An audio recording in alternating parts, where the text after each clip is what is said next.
Naye afisa wa DCI anayehudumu mjini Kitale, kaunti ya Trans Nzoia, ameuawa kwa kudungwa kisu katika mazingira ya kutatanisha alipokuwa kwenye operesheni ya kumkamata mshukiwa wa mauaji huko Matisi.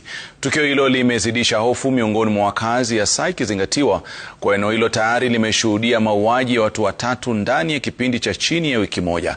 Na kama anavyoarifu Collins Shitiabai, washukiwa 23 wamekamatwa kufikia sasa.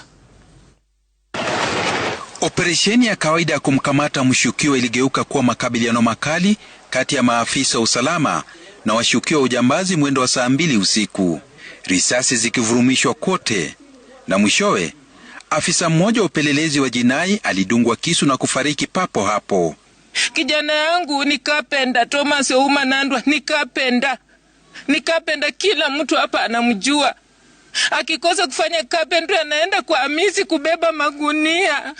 Kwa nini wanaua mtoto wangu? Baba yake alikuwa askari, Samuel Bahati Okumu. Alipigwa risasi na majambazi. Aliniachia mdogo.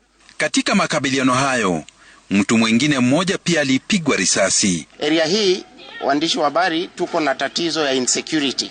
So tunaomba serikali ya kwamba wasije tu wakiingia wakipiga risasi holela, wafuatilie kina cha insecurity katika maeneo haya ni yapi.